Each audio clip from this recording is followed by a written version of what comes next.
Welcome to Anna Story Tales.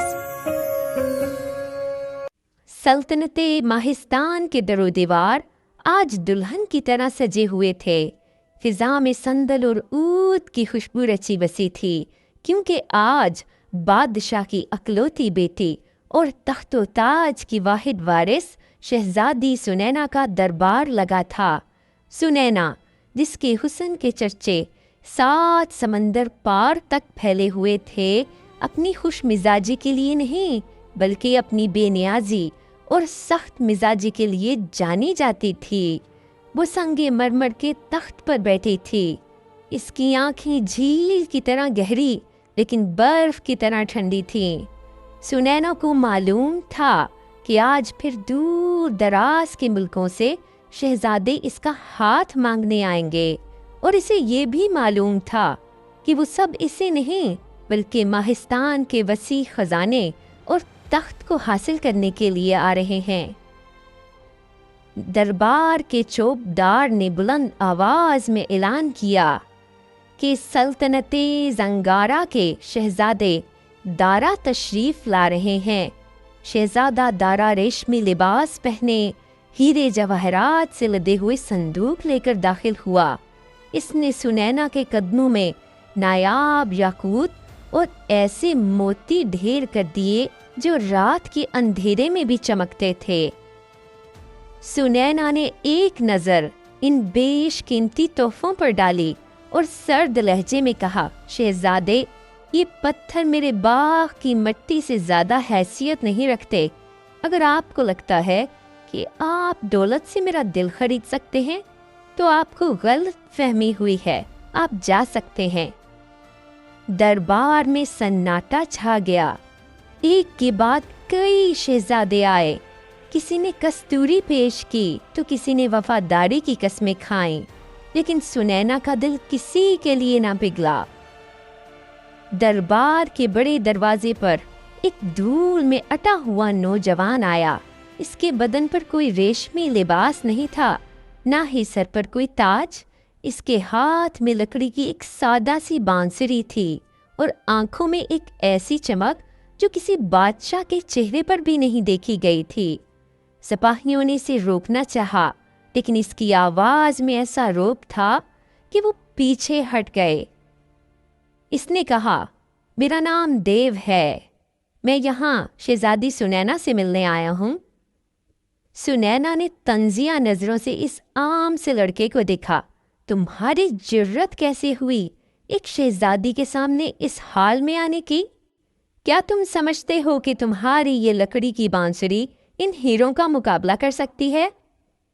देव ने कोई जवाब न दिया। इसने बस अपनी बांसुरी लबों से लगाई। अचानक दरबार का माहौल बदल गया।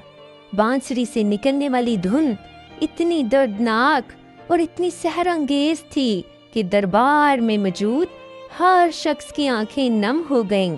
ऐसा लग रहा था जैसे हवा रुक गई हो और परिंदे चहचहाना भूल गए हों।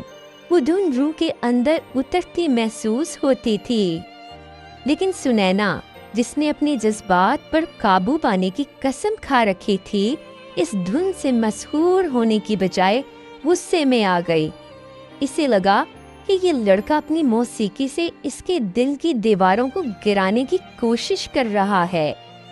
बस करो, सुनैना ने चिल्लाकर कहा, ये शोर मेरे दरबार के लायक नहीं। सिपाहियों, इस गुस्ताख को बाहर फेंक दो।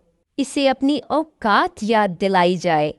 एव ने बांसुरी रोकी। इसके चेहरे पर कोई मलाल नहीं था, बल्कि एक अजीब सी हमदर्दी थी। जब सिपाही इसे घसीटने लगे तो वो रुका। वो सुनैना की आंखों में आंखें डालकर बोला, शहजादी सुनैना, आज आपने मुझे ठुकरा दिया है, लेकिन मेरी बात याद रखिएगा। एक ऐसा दिन आएगा जब आप इस तख्तो ताज को अपने हाथों से उतार देंगी। आप दुनिया की नज़र में शहजादी नहीं बल्कि मेरे नाम से जानी जाएंगी।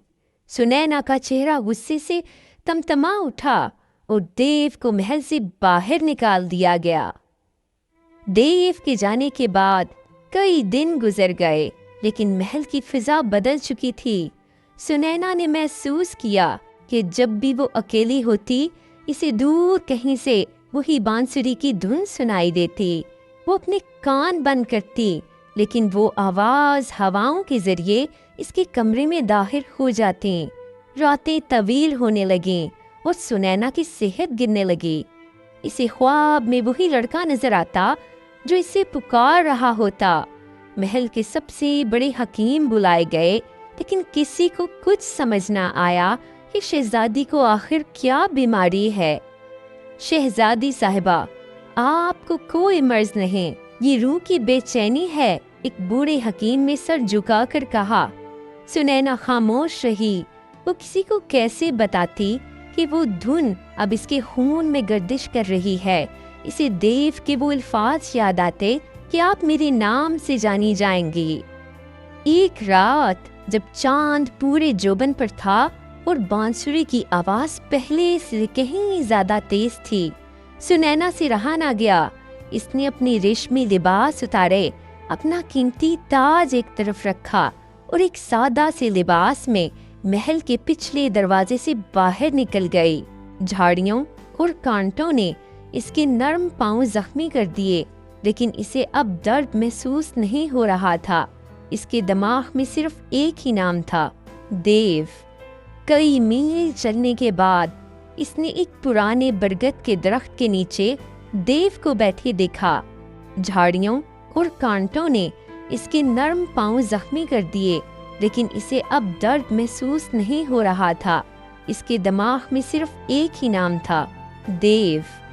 कई मील चलने के बाद इसने एक पुराने बरगद के दरख्त के नीचे देव को बैठे देखा। वो अपनी बांसुरी बजा रहा था। सुनैना इसके सामने जा बैठी। इसकी आंखों में आंसू थे और दिल में वो सारा गरूर पिघल चुका था जो बरसों से इसकी पहचान था। तुमने मुझ पर क्या जादू कर दिया है?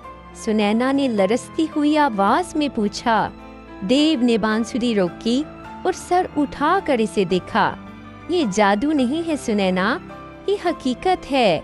तुमने दुनिया देखी थी, मैंने तुम्हें खुद से मिलवा दिया। अब तुम शहजादी नहीं रही, तुम वो बन गई हो जो तुम हकीकत में थी। सुनैना इसके कदमों में बैठ गई।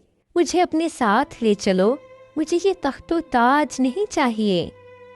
जंगल की इस पुरस्रार रात के बाद सुनैना बोझल कदमों के साथ महल वापस तो पहुंच गई थी, लेकिन इसका दिल वहीं इस बरगद के दरख्त के नीचे छूट गया था। सुनैना को लग रहा था कि इसने एक बेशकीमत हीरा अपने हाथों से फेंक दिया है। वो देव की बांसुरी की धुन को तरसती रही, लेकिन अब हवाओं में सिर्फ खामोशी थी। अभी इस वाक़े को एक हफ्ता भी ना गुजरा था। सल्तनते माहिस्तान की सरहदों पर नकारों की गूंज सुनाई दी। पहरेदारों ने आकर इतला दी कि सल्तनते नूर महर के शहजादे का लश्कर आ रहा है। ये वो सल्तनत थी जिसके सामने दुनिया के बड़े बड़े बादशाह सर झुकाते थे। बादशाह सलामत इस्तकबाल के लिए महल के सदर दरवाजे पर आए। सुनैना को भी जबरदस्ती तैयार करके बालकनी में लाया गया ताकि वो अपनी होने वाली किस्मत का फैसला देख सके। दूर से एक अजीमुल शान शाही सवारी नजर आ रही थी, जिसके आगे हजारों घुड़सवार चल रहे थे। चांदी की रथ पर सवार शहजादा एक सफेद मखमली लिबास में मलबूस था। इसके सर पर जुड़ा हुआ ताज सूरज की रोशनी में आंखें चुंधिया रहा था। जैसे ही वो लश्कर महल के सहन में रुका, शहजादा अपने रथ से नीचे उतरा।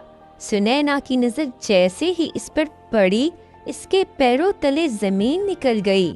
वो कोई अजनबी नहीं था, वो देव था। वही नकूश, वही आंखें, वही रूप, लेकिन वो आज फकीराना लिबास में नहीं बल्कि कायनात के सबसे महंगे लिबास में था। बादशाह सलामत ने आगे बढ़कर शहजादा देव का इस्तकबाल किया। देव ने बड़े वक़ार के साथ सलाम किया, लेकिन इसकी नजरें सीधी ऊपर बालकनी में खड़ी सुनैना से जा मिली। सुनैना का दिल तेजी से धड़क रहा था। वो शर्मिंदगी और हैरत के समंदर में डूब रही थी। दरबार सजा तो देव ने बादशाह सलामत से मुखातिब होकर कहा, मैं कुछ दिन पहले यहाँ एक आम मुसाफिर बन के आया था। मैं देखना चाहता था कि शहजादी सुनैना ताज से मोहब्बत करती हैं या उस रूह से जो ताज के नीचे छुपी है। लेकिन उस रोज़ मुझे मायूसी हुई थी। बादशाह सलामत हैरत ज़दा रह गए, जबकि सुनैना सर झुकाए खड़ी रही। देव सुनैना के करीब आया और धीमी आवाज़ में बोला, शहजादी, आज मैं शहजादा बनकर आया हूँ। आपके लिए हज़ारों तहाइफ लाया हूँ, लेकिन क्या आपको आज भी मेरी बांसुरी की वो सादा सी धुन याद है? सुनैना की आंखों से आंसू झलक पड़े। इसने सबके सामने अपना सर झुका दिया और कहा, शहजादे, मैंने गलती की थी। मैंने सिर्फ जाहिर को देखा, हकीकत को ठुकरा दिया। मैं आपके नाम की दासी बनने के भी काबिल नहीं हूँ। देव ने सुनैना का हाथ थाम लिया और बादशाह से कहा, आली जा, मैं शहजादी का हाथ मांगने आया हूँ, लेकिन एक शर्त पर। ये आज से शहजादी सुनैना नहीं बल्कि मेरी देवदासी कहलाएंगी, यानी जो सिर्फ अब मोहब्बत और सच्चाई की पैरवी करेगी। बादशाह ने खुशी खुशी इस रिश्ते को कबूल कर लिया। पूरे मुल्क में शादी का जश्न मनाया गया। चरहा ऐसा था कि रात भी दिन की तरह रोशन हो गई। शादी के बाद सुनैना ने देव से पूछा, तुमने ऐसा रूप क्यों धारा था? देव ने मुस्कुराकर अपनी वही पुरानी लकड़ी की बांसुरी निकाली और कहा, ताकि मैं ये जान सकूं कि तुम मुझसे मोहब्बत करोगी या मेरे तख्त से। अब तुम मेरी शहजादी भी हो और मेरी देवदासी भी। सुनैना ने मुस्कुरा कर अपना सर देव के शाने पर रख दिया। इसे अब समझ आया था कि सच्ची बादशाहत ताज में नहीं बल्कि इस इंसान के दिल में होती है जो आपकी रूह को पहचान ले।